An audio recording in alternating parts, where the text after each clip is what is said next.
let's start with the another chapter, that is chapter number 11, compounding of offense, adjudication and special code. This is the small chapter and we will complete it hardly in this video. Now let's start. First of all, we will talking about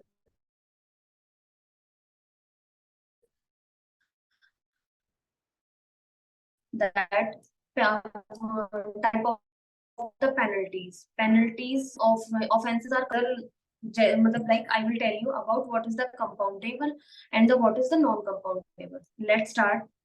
Suppose that कोई penalty है किसी officer पर company पर impose हुई, fine only या फिर imprisonment और fine, या फिर इम्प्रिजनमेंट और फाइन और विद द बोथ, मतलब फाइन भी और इम्प्रिजनमेंट भी हुई, means that offence are the compoundable. ठीक, अब जिस फाइन में imprisonment is compulsory, means you can say that that are the non compoundable. ठीक है, यहाँ पर इम्प्रिजनमेंट भी है, फाइन भी है. यहाँ पर imprisonment only means this is the very serious fraud. इस केस में क्या है, ये these penalties are the non compoundable. अब now I will discuss about what is the compoundable and non compoundable. You can see that what is the serious is that non-compoundable. Now let's discuss about it. Non-compoundable offense are those which are not compoundable because of the grievous nature of the offense. अब what are the compoundable offense are those where the complaint means जिसने case file किया है enter into a compromise and agree to have a charge dropped against the accused. मतलब compromise कर लेते हैं, agree कर लेते हैं, आपस में एक settlement पर आ जाते हैं. So this is the compoundable. and non compoundable होता है that is the other than compoundable and they are the because of the grievous nature of the offense. ठीक है, अब आ जाते हैं establishment of the special code. Who is establishing the special code? Of course central government will may by notification establish और designate करेगी special codes under section 435 of the companies act 2013. Now let's discuss about कि special code में कौन कौन होगा, कौन member होगा, कितने मेंबर होने चाहिए. So there is a special court में कौन कौन होगा. एक सिंगल जज होगा जो कि होल्डिंग करेगा ऑफिस एज अ सेशन जज और एडिशनल सेशन जज. इन case of an offence punishable under the act with the imprisonment of 2 years और मोर. ठीक है, एंड मेट्रोपॉलिटन मजिस्ट्रेट और judicial magistrate of the first class in case of other offence. if there is an offense which is in which imprisonment 2 years or more, then there is a single judge जो कि office को hold करेगा as a session judge or additional session judge. Or in other case means if there is an imprisonment up to the 2 years, then there is a metropolitan magistrate or judicial magistrate of first class. ठीक है, और इस case में क्या है, जो इन सबको भी सेंट्रल गवर्नमेंट अपॉइंट करती है. who shall be appointed by the central government with the concurrence of the chief justice of the high court. Central government appoint कैसे करती है, means in concurrence of the chief justice of the high court within the whose jurisdiction जज to be appointed. मतलब जिस jurisdiction में जो जज appoint होने वाले हैं उसके हाई कोर्ट से कंसर्न करके सेंट्रल गवर्नमेंट अपॉइंट करेगी दैट पर्टिकुलर ऑफिसर्स. ठीक है, now let's start. Section number 436 offence triable by the special court means offence triable by the special court. All the offences, जितने भी ऑफेंसेस यहाँ पे होंगे 435 में, वो ट्रायबल कर जाएंगे. स्पेशल कोर्ट एस्टेब्लिश करी गई है in the area in which registered office of the company in relation to which offences committed. Suppose that Delhi का क्लाइंट, मतलब कंपनी रजिस्टर्ड ऑफिस उसका दिल्ली का है, तो दिल्ली के जो ज्यूरिडिक्शन का स्पेशल कोर्ट होगा वहां पर ये पर्टिकुलर जो ट्रायल ऑफेंस ट्रायलेबल होगा. अगर more than one special court है तो उस केस में क्या है, हमारा हाई कोर्ट डिसाइड करेगा कि कौन से एरिया में ये पर्टिकुलर केस ट्रायल होना चाहिए. और where the person accused of या फिर suspended of the commission of the offence, तो सच पर्सन इज फॉरवर्ड. अब पर्सन को जिसको रखा गया है, अब उससे रिलेटेड बात हो रही है. यहाँ पर बात हो रही है केस कहां पर, मतलब ट्रायलेबल करा जाएगा 1973 और सच मैजिस्ट्रेट ऑथराइज करेगा the detention of the such person in such custody as he think fit for the period exceeding the 15 days in the whole where such magistrate is a judicial magistrate. वो magistrate judicial magistrate होगा और not 15 दिन से ज्यादा वो अपने under में नहीं रख सकता and days, और जहां पर executive magistrate है not exceeding the 70 days के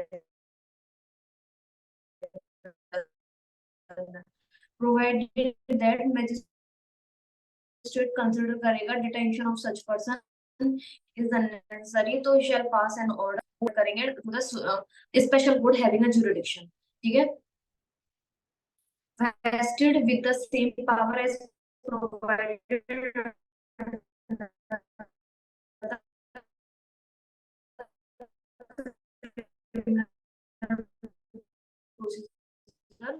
court of the criminal procedure. Special court exercise करेगी सेम पावर. स्पेशल कोर्ट जो है as the code of the criminal procedure act के अंदर. ठीक है, 1973. ठीक है, अब इसके बाद आते हैं special court to try an offence other than offence under this act. Special court में also try an offence other than the code जो कि हमने ऊपर डिस्कस करे हैं as at the same trial पर कर सकते हैं. ठीक है, अब आ जाते हैं summary trial. This is the summary trial means power of a special court on a summary trial of an offense. Special court अगर उसको लगे कि समरी वे में हम लोग इसको कंक्लूड कर सकते हैं तो विच इज जो कि 3 साल तक है उसको हम लोग समरी ट्रायल पे कर सकते हैं. Which is punishable with the imprisonment for a term not exceeding 3 years. In case of a conviction in a summary trial तो no sentence of imprisonment for a term exceeding the 1 year shall be pass. ठीक है, where at the कमिंसमेंट वही previous act था तो उस case में ये सब चीजें बताई गई है. अपील एंड रिवीजन यहाँ पर मतलब special court within the local limit of jurisdiction of high court for the court of session and within the local limit मतलब अपील और रिवीजन उसी पर्टिकुलर हाई कोर्ट में होंगे. ठीक है, जो नियरेस्ट लोकल लिमिट्स में है जो हमारे स्पेशल कोर्ट में केस चल रहा था. ठीक है, अब आ जाते हैं application of the code of procedure of the special court. This was metropolitan justice. It is not a offense to be non-cognizable. Means this is the serious. We can't release on a bail. So 439 में offense define करे गए हैं कौन कौन से offense है. ठीक है, now let's start. Every officer under the Companies Act except the offense referred to 212 that is the inspection inquiry investigation में जो मतलब होते हैं उसको छोड़कर जितने भी ऑफेंस हैं शैल बी जिनमें पर्सन लायबल इम्प्रिजनमेंट होगा तो कंपनीज एक्ट 2013 के अंदर तो वो नॉन कॉग्निजेबल होंगे. And court shall take the cognizance of an officer which is aligned to have been committed only on a written complaint of a registrar. Means ये नहीं है कि जो स्पेशल कोर्ट है ऐसे किसी रिटन कंप्लेंट होनी चाहिए या तो रजिस्ट्रार की, शेयर होल्डर की, मेंबर की ऑफ द कंपनी या फिर कोई भी पर्सन जो भी ऑथराइज करा गया है सेंट्रल गवर्नमेंट के द्वारा. तो उस केस में क्या है कोर्ट जो है shall take the cognizance of such मतलब person. Cognizance of an offence relating to issue and transfer of the securities and non payment of dividend. अगर कॉग्निजेंस ऑफ एन ऑफेंस है अगर वो relating to issue and transfer of securities है and non payment of dividend है तो वो भी non bailable मतलब नॉन कॉग्निजेबल होंगे. And court shall take the cognizance on a complaint in writing by the person authorized by the SEBI. मतलब stock exchange के से कोई भी पर्सन ऑथराइज करा गया उसने एप्लीकेशन दी है तो उस केस में किसको स्पेशल कोर्ट को तो वहां पर कौन सा केस है related to issue transfer of security non payment of the dividend. Non application 492 to prosecution by the company of any of its officer where a complaint अगर रजिस्ट्रार है या फिर person authorised by the central government है तो वो भी हमारे non कॉग्निजेबल्स होंगे, नॉन एप्लीकेबल. अब जो मतलब अगर कोई पर्सन एक्शन टेकन लिक्विडेटर मतलब to any action by liquidator के द्वारा कोई भी एक्शन लिया गया relating to the binding of the company तो उस केस में क्या है liquidator shall not be deemed to be an officer of a company. तो यहाँ पर क्या सेक्शन 439 एप्लीकेबल नहीं होगा. अब आ जाते हैं in case of the government company court can take the cognizance of an offence which is aligned to have been committed by a company in writing person authorised by the company. Means अगर government company के case में अगर मान लो किसी को हमें arrest करना है तो they will take an cognizance of an offence if application receive in a writing. ठीक है, मीन्स अब आ जाते हैं transitional provision, you can say that. अब आ जाता है meditation and the conciliation panel 442। अब ये क्या होता है, ये एक एक्सपर्ट की एक पैनल होता है, यहाँ पर क्या है स्पीड से केसेस रिजॉल्व होते हैं, दैट इज इसको कहा जाता है meditation and the conciliation panel, that is section number 442। Now let's start. अब क्या सेंट्रल गवर्नमेंट इसको मेंटेन करती है इस पैनल को, जिसमें एक्सपर्ट्स होते हैं जिनको कहा जाता है मेडिएशन एंड द कंसिलेशन पैनल। अब कंपोजिशन क्या क्या होगा, इसके अंदर कितने मेंबर्स होंगे और कितने किस एक्सपर्ट में होने चाहिए, तो सच नंबर ऑफ एक्सपर्ट होने चाहिए कौन कौन से बिफोर। अब composition, it shall be consisting of such number of expert as may prescribe between the party during the pendency of proceedings। अब अब ये कब काम आता है, अगर यहाँ पर कोई भी डिस्प्यूट है, मतलब कोई भी केस पेंडिंग है between the parties during the pendency of any proceeding between the central government tribunal और appellate tribunal, means referring of a matter by a party to mediation and conciliation panel। ठीक है, any of the party to the proceedings may at any time, means composition ये है, अगर this case is between that particular things bodies, central government tribunal के साथ है या फिर एपलेट ट्राइब्यूनल, तो उस केस में क्या है हम लोग एप्लीकेशन दे सकते हैं किसको, मीडिएशन एंड कंसिलेशन पैनल को। तो उस केस में क्या होगा, any of the party of the proceedings में at any time during the proceedings before the central government, apply करेंगे किसको, सेंट्रल गवर्नमेंट को, where any of the parties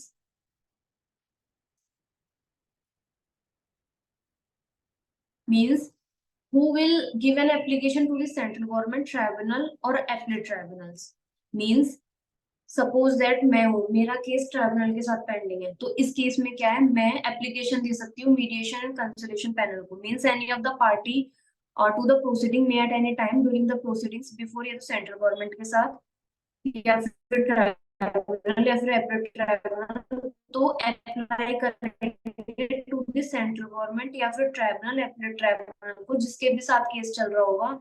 in such form वो भी consolation panel and central government जो है हमारा shall appoint करेगी वन और मोर expert from the panel.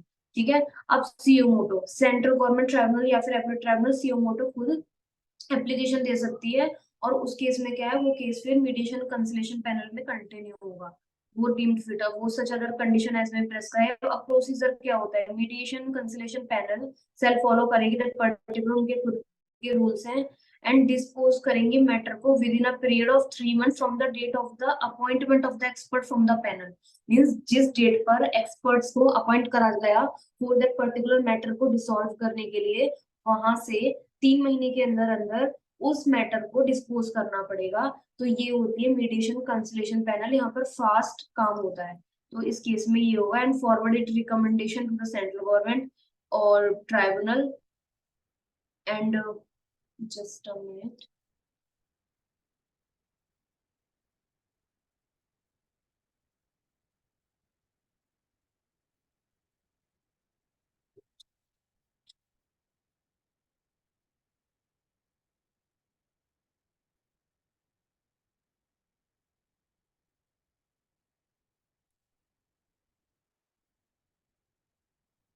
And objection to the recommendation, if any party have an objection, then order passed by the mediation conciliation panel, so they will any party agree prior and recommendation my file an objection to the central government tribunal affiliate central government और tribunal और appellate tribunal. ठीक है, अब आ जाता है power of the central government to appoint the company prosecutors under section 443। Central government में appoint कर सकती है वन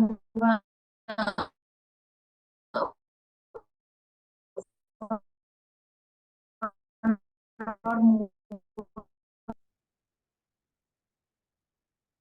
अब आ जाते हैं appeal against the acquittal section number 444।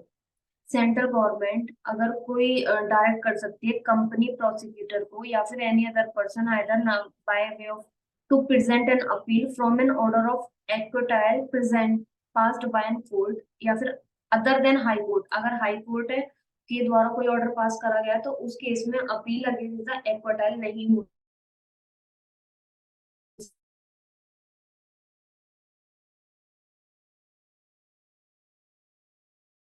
सकती, एंड अपील प्रेजेंटेड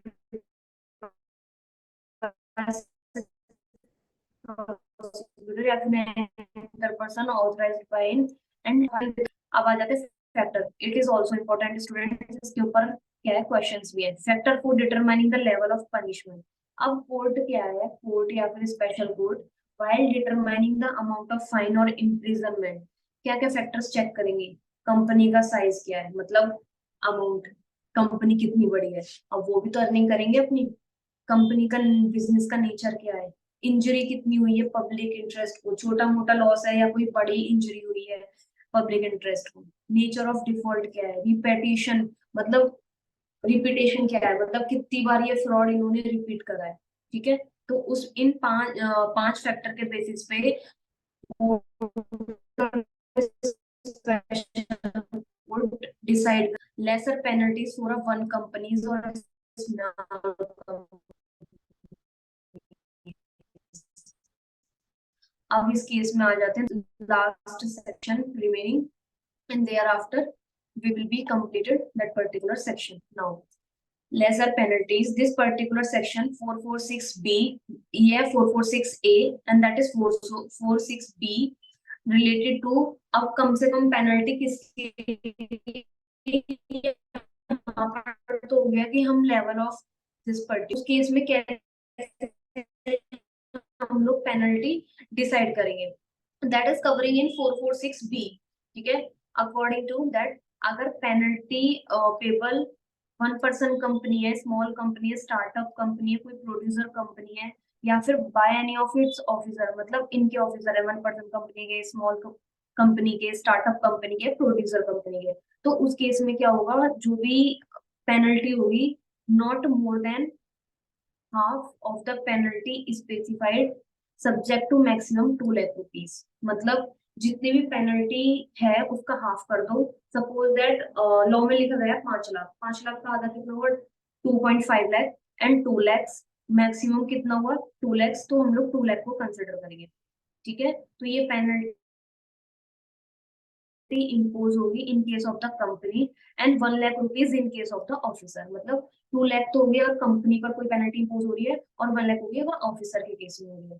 ठीक है, अब यहाँ पर स्टार्टअप को डिफाइन करा गया है, ये आप देख लेना। एडजुडिकेशन ऑफ द पेनल्टीज मतलब under section 454।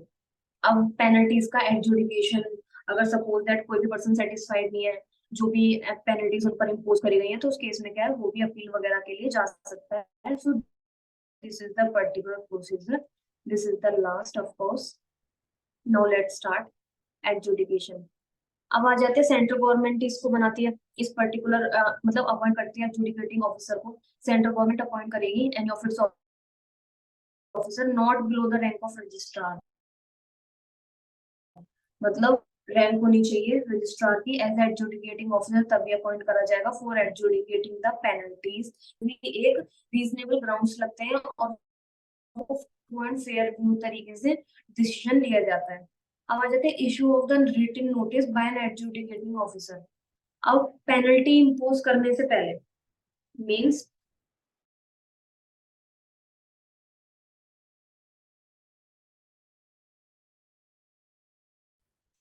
Suppose that adjudicating of default adjudicating officer penalty impose करने के ऑफिसर्स पर हु वर इन डिफॉल्ट या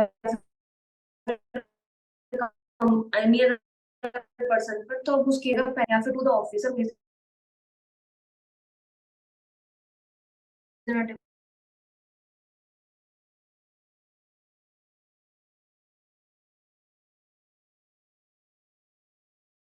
डिफॉल्ट या फिर any other person to shows अपना मतलब टाइम देने के लिए कि अगर if you want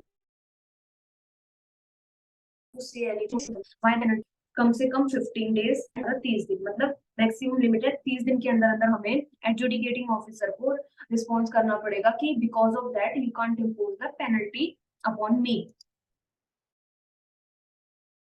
manner of written notice, अब मुझे इंडिकेट कि किस नेचर, क्या नेचर है डिफॉल्ट का, हमने मतलब कंपनी ने क्या डिफॉल्ट करा है, किस सेक्शन का कॉन्ट्रावेंशन करा है, हमने पेनल्टी क्यों इम्पोज करी है, तो they will send that particular all the detail in a notice. अब आ जाते हैं period of filing the reply to the notice. अब क्या है, मेरे ऊपर नोटिस आया, रिटन नोटिस एडजुडिकेटिंग ऑफिसर की तरफ से, रिटन ऑफिसर को मैंने टाइम से क्या है इलेक्ट्रॉनिक मोड, ये जो भी स्पेसिफाइड मोड होते हैं, मैंने रिप्लाई कर दिया कि एडजुडिकेटिंग ऑफिसर ने फॉर द रीजन रिकॉर्ड करेगा राइटिंग में, एंड सपोज दैट,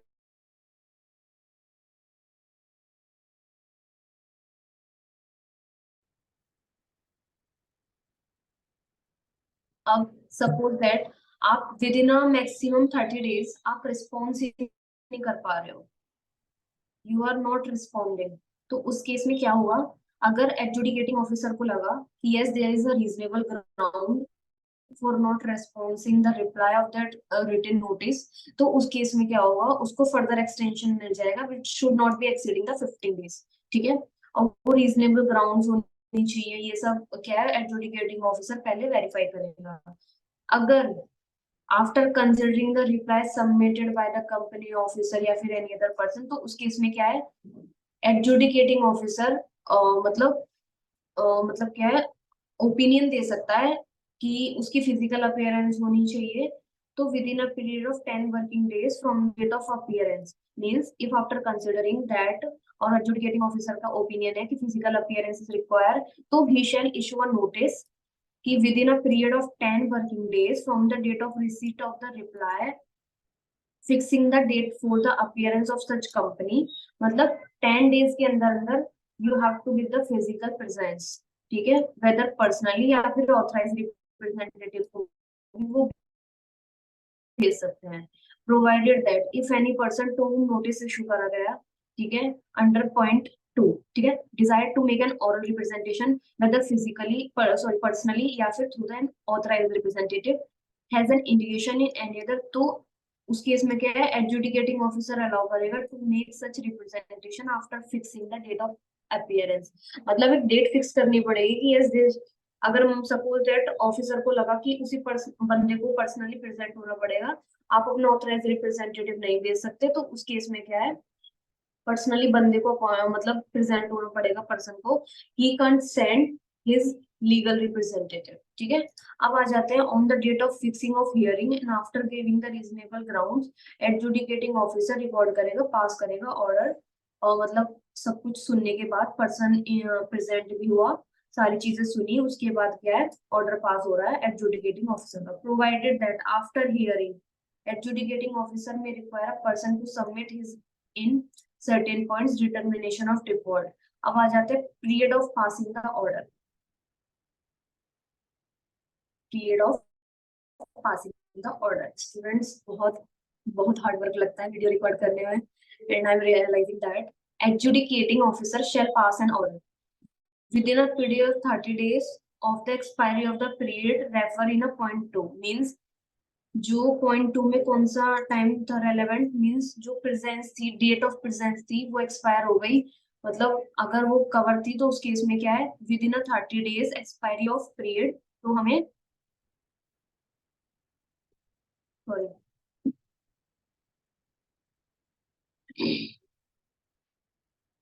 अब एडजुडिकेटिंग ऑफिसर कब ऑर्डर पास करेगा, with in a period of 30 days from the expiry of the period, expiry कौन सा, ये वाला, कि पीरियड ऑफ जो टाइम दिया गया था कि 30 डेज के अंदर अंदर आपको अपना नोटिस सबमिट करना पड़ेगा, वहां पर फिजिकल प्रेजेंस की कोई जरूरत नहीं थी, तो उस केस में 30 days, and within 90 days from the date of the issue of the notice, अगर यहाँ पर where any person appearance require है, ठीक है, वहां पर 90 डेज है, सिंपल सी बात है, वो प्रोसीजर ले ली जाएगा। अब आ जाते हैं डेट ऑफ साइन और order, every order of adjudication भी डेटेड और साइन होना चाहिए, और क्लियरली रीजन होना चाहिए for requiring the physical appearance, forwarding of copy, अब जो ऑर्डर पास करा गया है किस किस को दिया जाएगा, concern person officer who is in a default, अब any other person on the term and central government को भी दिया जाएगा, वेबसाइट पर भी अपलोड करा जाएगा। अब आ power of adjudicating officer, authority के पास क्या पावर है, एडजुडिकेटिंग ऑफिसर के पास ये दो पावर है, सम्मन भी कर सकती है, एनफोर्स कर सकती है, ठीक है, फैक्ट्स कंसिडर करने के लिए, और सम्मन भी दे सकती है, और टू ऑर्डर कर सकती है अगर उसके ओपिनियन में लगा कि दैट पर्टिकुलर एविडेंस चाहिए, कोई भी डॉक्यूमेंट्स को प्रोड्यूस करवा सकती है। So that is the power of adjudicating authority. Failure to present before the एडजुडिक, फिजिकल अपीयरेंस की जरूरत थी लेकिन पर्सन प्रेजेंट नहीं हुआ, तो उस केस में क्या है, if person fail to response या फिर presents तो adjudicating order पास करेगी, impose करेगी the penalty in such in the absence of person after recording the reason of doing so, ये पर्सन नहीं आया मैंने ऑर्डर पास कर दिया, so it will be the valid। अब consideration for quantum of penalty को specify करने के लिए वही जो 446A में स्पेसिफाई करे गए थे, 446A में ये क्या क्या क्वांटम होगा, ठीक है, तो उस केस में वही लिखे हुए हैं यहाँ पर भी, साइज होगा, नेचर लिखा जाएगा, पब्लिक इंटरेस्ट रेपुटेशन कितना है, अमाउंट ऑफ डिसप्रोपोर्शनेट गेन कितना है, फेयर एडवांटेज कितना लिया है, लॉस कितना क्या हुआ है इन्वेस्टर्स को, तो ये सब चीजें कंसिडर करी जाएगी। Fix sum of penalty, in case fix sum of penalty is provided for the default of provision, तो adjudicating officer shall impose that fix of amount in case of the penalty जो है हमारे shall be paid through the MCA के portal के according वो penalty pay करी जाएगी, और उस पेनल्टी की अमाउंट कहाँ जाती है, हमारी consolidation fund of India account में, इस पे एमसीक्यू बन सकता है, ठीक है, सॉरी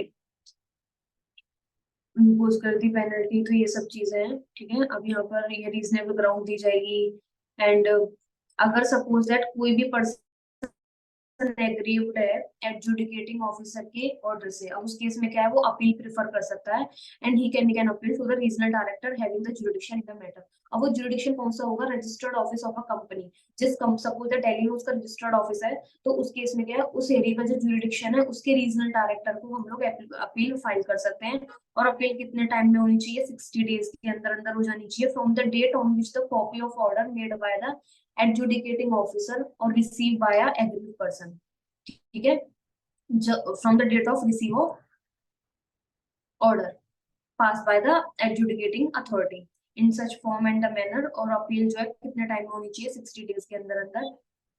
अब regional director after giving the party to reasonable opportunity of being heard confirm कर सकता है, modifying setting aside the order appealed against, ठीक है, when the company fails to comply with, as the case may be, within a period, suppose that where company fail हो जाती है to comply with the order, as the case may be within a period 90 days from the date of the receipt of the copy of order, अब adjudicating order, तो अब उस case में क्या है यहाँ पे फाइनल हो जाता है, रीजनल डायरेक्टर जो ऑर्डर पास करेगा वो फाइनल होगा, एंड इट विल बी मतलब overriding the order of the adjudicating officer, तो ये वाला ऑर्डर फाइनल माना जाएगा if it is go in appeal with in a prescribed time limit.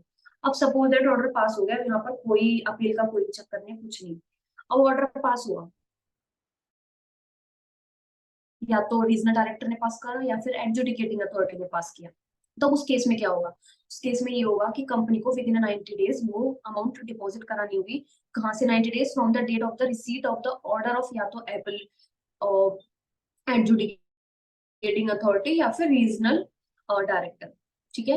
तो उस केस में क्या होगा, अगर फेल हो जाते हैं तो कंपनी पर पेनल्टी और लगेगी, यहाँ पर होगी कंपनी शैल बी रेस्पॉन्सिबल, यहाँ पर पेनल्टी और इम्पोज होगी अगर 90 डेज के अंदर अंदर नहीं होते, same as with the officer, यहाँ पर भी फिर पेनल्टी लगेगी and within a period of 90 days, तो उस केस में क्या है यहाँ पर पेनल्टी और इम्पोज होगी if you are not submitting that particular fine to the ministry of the corporate affairs portal, तो उस केस में क्या है आपके ऊपर और पेनल्टी इम्पोज हो सकती है, that is given also in particular section. अब आ जाते हैं penalty for the repeated default, एक बार पेनल्टी इम्पोज हो गई, अब दोबारा से क्या है ऑफिसर या फिर कंपनी फिर से सेम डिफॉल्ट कर दी है, तो उस केस में क्या होगा, 454 ए में लिखा गया है, where a company or officer of a company या फिर any other person having already been submitted penalty लेकिन again commit कर रही है default within a period of 3 years from the date of order passed by the adjudicating officer regional director, तो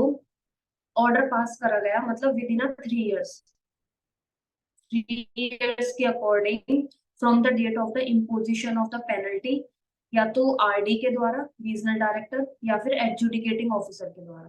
ठीक है, तो उस केस में क्या होगा कि it shall be liable for a second और सब्सिक्वेंट डिफॉल्ट, जो कि ट्वाइस कर दिया जाएगा। जो भी फर्स्ट टाइम पे पेनल्टी लगी थी उसके हिसाब से आज प्रेजेंट में कैलकुलेट कर देंगे, and it will be double students. So this was for a penalty of the repeated default. So thank you so much. All the very best. This was all about the chapter that is compounding. ठीक है, just a minute, I am repeating: compounding of offense, adjudication and special court. Till that time, take care students and give your 100% and be energetic. Bye bye, take care.